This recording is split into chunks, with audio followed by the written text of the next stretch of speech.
The Hytale website is officially showing signs of life again after mysteriously vanishing just the other week. We have the first new images of the game since the cancellation, and as Hypixel Studios sadly closes down, Simon states he's closer than ever to finishing the deal to buy back this IP. Okay, so let's catch up. Specifically, Simon has asked for some patience while they, quote, finish the acquisition, but that he will be doing his best to bring it closer to the original vision, focused on a survival RPG game that has modding and server support with official minigames coming later on. This comes after a number of posts promising that we were going to get updates after just a couple of weeks, and he does seem to be sticking to that. He's certainly showing no signs of slowing down on general Q&A posts. And look, I know it's been feeling like the tweet reading show the last few videos here on Quebec Corner, but boy, can Simon tweet. Like, just so you understand, we have a tracker in the community literally made for combing through and categorizing every single thing he's said since the cancellation. Just look at this, look how many I haven't even covered. You people don't know, I spare you, I promise. Because a lot of this, all these posts, are specifics about Simon's plans, thoughts, and directions that he wants to take the game, many of which aren't massively important to people unless he does get Hytale back. So rest assured, whilst I'm only covering the most important statements for the sake of everybody's time, we do have a whole deep dive planned once the ball officially starts rolling, which by the sounds of it could be pretty soon. But before we talk about all the signs over the last few days that Hytale could now be in Simon's hands, let's look at the new image and portfolio that were recently released real quick, because this first image got me really hype. It was posted by ex-art director Thomas Frick, showing a grassland biome in Legacy Engine, the version Simon wants to release as soon as possible, with one of the newer adult Quebec models, a Quebec Protector apparently, posed to look as if it's running. Now, for the record, this image was taken before the cancellation, but this is the kind of thing we could actually expect after it had years of work put into it. Remember all of this stuff we've been seeing for the last year? This was all new engine stuff. What Thomas is showing here is the updated Legacy engine. Simon said he's prepared to release a lot of previews once he gets the game, and he even likes the newer designs of things like the Scarix and the Quebecs, both factions in the game. Either way, showing off a previously unseen type of Quebec is more than welcome in my books. Plus, according to Simon, it's no longer just a matter of if we'll see the game now, but when. It's very much on the table, as we've established. The deal is going through, it's happening as we speak, and every day that Simon doesn't say the deal's off makes it that much more likely, especially with how he said he would be busy over the next few weeks after claiming that the acquisition had started, and now he's come around saying it's finishing. There's also something else which makes it even more likely that this deal could have gone through already, considering the release of one of the only other long-running anticipated games, Silksong. When one user asked Simon if he was playing it, he said he was actually playing a different game right now, with eye emojis, leading to people questioning whether Simon now actually has access to some kind of Hytale build. Plus, all the eye emojis in general recently from ex-team members really aren't helping. They're actually triggering the community. Something is going on. The website got taken down and then went through all of these changes as documented in these tweets by community member Allegro. A lot of them do seem circumstantial, but some could indicate a passing of the torch or a kind of swapping of ownership to Simon. There was even copyright record found of the game, seemingly confirming their timeline was set for an approximate August 2026 release, with Hytale as a whole being described as, quote, an online, downloadable, free-to-play block-based first-person with third-person option sandbox RPG with a robust collection of creator tools, marketplace, and, quote, multiversal hub space featuring first, second, and third-party minigames. The player is a multiversal being, an avatar of creation, representing the players and the rich UGC, user-generated content, of the game. Hytale is being created in bespoke technology and written in C++ and will use scripting languages that plug into the back-end systems to allow ease of modification. Many in the community, upon reading this description, took it as even further clarification that Hytale had been pushed in a bit of a different direction over the years under Riot Games leadership. I personally feel from this that it sounded like it was leaning into a mix of Roblox and kind of like the Minecraft marketplace. And all of this confusion wasn't helped by the fact that a few days later, even more evidence surfaced in the form of new leaked images. KG, an ex-game designer who worked on Hytale, basically posted a number of Google slide presentations to his portfolio, which of course the community spotted instantly. The slides featured a number of never-before-seen screenshots, which KG did clarify later on are all very early gameplay concepts, with a lot of context stripped out of the decks they were included in, as these images were apparently made to back back up additional game design documents that are not on the portfolio. So whilst we now are seeing these images, know that they are from a while ago, were heavily work in progress, and were only ever intended to show to internal teams and shareholders. Honestly though, at this point, some people in the community have raised a valid point. If you feel a bit confused now about what Hytale actually looks like, don't worry, you're not alone. The Hytale image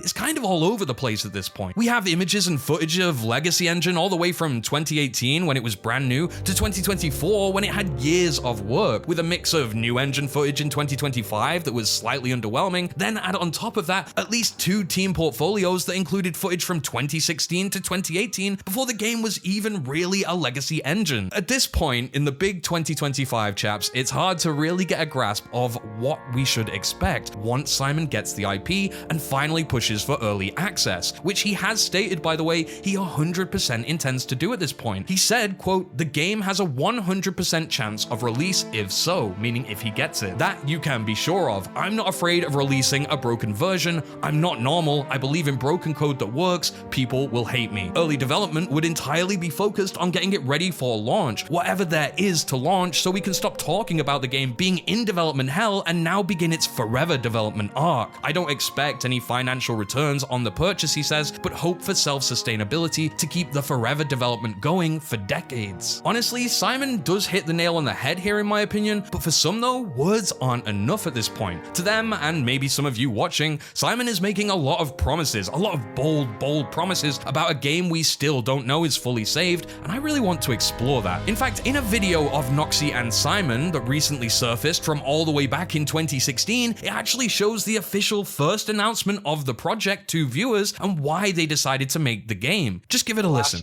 How long, Simon? Year and a half? I'd say, so yeah, for the past, let's say, a year and a half, we've been working on our own game, and, you know, it's quite an ambitious project, to be honest, but at this point, right now, I can say that it worked. You know, it's, like, impressive, and we've shown the game to a few select people, and, you know, everyone is on board, and it makes sense for us for, like, why would we do a game, right? Well, because we have a lot of creative people here, and their creativity is limited, you know, by a lot of things. Minecraft. Yeah. So, for example, UI control. Like, with our own game, we can control the UI, for example. We can control everything, the engine, the client, you know, the anti-cheat systems, and everything like that. Without going too much into detail, actually can talk a little bit more about that. Well, it's important to realize that the days of Java are numbered. And without revealing too much information about the game, it's not just a game for us. It's a game for all the other people as well, for everyone. It's a game that other server networks might be interested in. It's a game that YouTubers might be interested in. It's a game that, you know, various different creative people mod makers that exist today are going to be interested in this game. Now there will be to get to that point, it's important to know that the way we built our game was with that in mind. So it's completely different from anything else on the market right now. Like, think of, like, when you see the game, we will understand. But when you think about it, like the current market, like everything is, you know, closed. You know, they don't want you to touch their game. They don't want you to, for example, make money with their game. It's like, don't touch our game, don't touch our IP and stuff like that. So for us, it's a different approach. You know, if any big company were to make that game, it wouldn't make sense, because they would want to control 100% of it. Control, yeah. But for us, we want to empower the community, because let's say we have 20 developers in our game, right? And then we release the game with all these tools that we're going to give you guys. That means we have not 50 developers, we have 50,000 plus more developers working with us. And we're going to give you guys ways to create content, but also we have to make sure that the game is fun. Because if we have this big complex thing that is not playable, then no one is going to play. So that means if you make a mod, no one is going to try it out. So our goal now is just to make the game just fucking great. You know? The baseline and of the this game. is not a small budget game. This is like a large budget game. I've been saving up for years for that. So people think, oh, how much Hypixel must be rich. Blah, blah, blah. Dude, I'm throwing all my fucking money into this project, so whatever. It's like a do or die situation at the moment. So.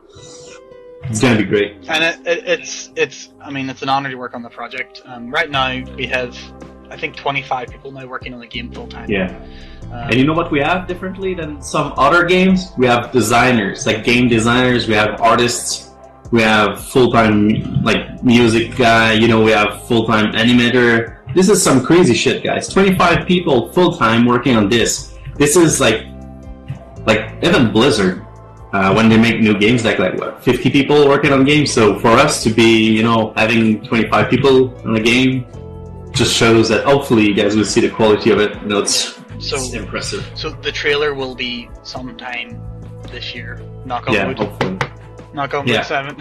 Now, in this clip, we can clearly hear Simon and Noxy reiterate their desire to create a game that their team has ownership of. The constraints of Mojang and the Minecraft EULA were inhibiting their creativity. This was the first time they announced their project, that it was already 6 months deep into development, it ran well, was working, and they had a team of 25 working full-time. Designers, artists, animators, musicians, all working all the way back in 2016. Simon had been saving up for years and was now throwing all of his money at development. Again, this was 10 years ago. Simon and Noxy both have this really strong tone of ambition in the video. You can tell just how much they believed in this vision. They had a lot of creative people, but they were all limited by many parts of Minecraft's design. With Hytale, they could not only customize what they liked, but also provide a healthy ecosystem for the community, creators, and very importantly, they said mod makers. I mean, Noxy's views here were very clear. He said the days of Java are numbered, and whilst Java is still going strong today, some would argue not nearly as strong as it was, and that Mojang's support for the Java ecosystem particularly started to plateau after the introduction of the Minecraft marketplace and official Bedrock servers, which of course directly make them money. With this project, with Hytale, as it may not have been named yet, they set out to create something different to anything else on the market, and I'd argue if Hytale did release today, that would still be the case. It's funny also to hear that earliest sentiment towards big companies, that no big companies would touch a game like this because they prefer everything to be closed source, not allowing players to make money with the game, and not wanting to touch and affect the IP. They said for big companies, making Hytale simply wouldn't make sense because they would want control, which, you know, is definitely something we saw happen, even if only in very slight ways, when they were finally acquired by Riot 4 years later from this very video. The key thing here, for me at least, is that Simon's views haven't changed. Really. Yes, he did sell the game to Riot in the first place, but he has his reasons. He said it was because he was convinced that was the best option for the sake of the company, and the Hypixel Minecraft server at the time was bleeding money. He needed to devote his full attention to that. However, since coming back to make this deal, ever since the cancellation, he's championed those 2016 viewpoints, giving the players ways to make content whilst also ensuring a fun-based game. It needs to be playable, he said. This in particular is something that honestly, based on the description from the copyright records I mentioned earlier, still did sound to be somewhat true by the end, but like it had grown into something more overly complicated, both in scope and in demand for perfection, with the hundreds of millions of dollars that ended up riding on it. Simon's new vision for Hytale with this acquisition is taking us right back to the roots of what they spoke about in this very video. Simon's intentions have been laid clear in the very tweets I've been reading out for months. Of course, we're all too familiar with promises at this point. We want to see something, understand the details of the roadmap and the possibilities with the current tech he is buying from Riot. Simon will put this game out as soon as he's checked over it and built a stable build, because it is business after all. They need to start generating income to further fund development, considering, you know, they're not backed by anyone anymore, and Simon likely paid a very good chunk to get it back. The one thing I will say I'm still very concerned with, and honestly I want to be very vocal about because I've heard all of my YouTube friends say this too, is that the game may not embrace that content mentality right away that we all wanted to do so badly, and that could be a huge problem. Let me be clear, Hytale, the one before getting cancelled, was going to be a full ecosystem, delivered for free with a number of tools to set creators off. They were already bringing build and map making teams to create third-party content. Their community manager, Buddha, was in discussions with YouTubers. Their server and multiplayer would have been fully operational at launch, but what Simon is getting, what he manages to put together from all of that, and what his team have the ability and time to support is still under question. What I'm trying to say is Simon's version of Hytale, however stripped back it may be at first, needs content. You need to be able to make content, not just to play, but if he wants it to be truly taken seriously when it does come back, and not just have the hundreds of thousands of people flocking to it saying, that's it, I waited 8 years for a game that was unfinished, then it needs to have the flesh, or at least the ability to give it flesh. The it factor is what we're talking about, where you can make fun video ideas, mini games with your friends, mod whatever you want into the world, and if not that, communicate when we will get that, and let's at least start with a level of mechanics, survival or creative mode, in the meantime while you update the game in the background, just like we did in Minecraft all of those years ago. A few people were also shaken up by Buttercat's post, the ex-community manager for Hytale, who had his final day with the team and said, quote, "Friday was my final official day at Hypixel Studios. It has been an honor, a privilege, and sincerely one of the greatest experiences of my life serving as community manager over the last 7 years. I worked very hard to ensure that your voices were heard, whether you are content creators, modders, artists, fan artists, musicians, theorists, map makers, meme makers, or even our biggest critics. I truly value you all. There's just so much to say and so much to reflect on, but I'll keep it simple for the sake of brevity. I love you all, I love my team, I love this community, and I'm proud of you all. I can't wait to see what's around the corner." And whilst this post didn't directly lead to like people mistrusting Simon or thinking anything differently about the situation, it definitely did leave a bitter taste in many people's mouths, as the voice and heart of the game's community is now stepping away from the project and really doesn't seem to be hinting at joining back up with Simon like a few other of the team members have done. Fingers crossed here that Simon clocks onto just how important a role like Buttercat's is when it comes to a creator ecosystem within your game. Again, that's another backing reason behind one of my biggest worries with all of this. But with all of that said, it's still understandable that people's trust in not just Simon, but Hytale as a whole is a bit unstable right now. I get it. With everything from the official Reddit being made public now, the OST releasing, several portfolios leaking aspects of the game, it feels like we might get everything but a playable version of Hytale at this point. With what Simon is saying, just a little longer and apparently we'll be there. I hate that we're still saying this in the big 2025. Just wait a little longer, we'll finally get there. But look, this year has been plenty interesting as it is, so let's try and entertain ourselves with all of that until more substantial news drops in the coming weeks, which it certainly will. I am sure of it. Thank you, as always, for watching. Make sure to subscribe because I really want to hit 100k subscribers. Join my Discord server. It's one of the biggest Hytale Discord servers out there. Stay safe and keep free.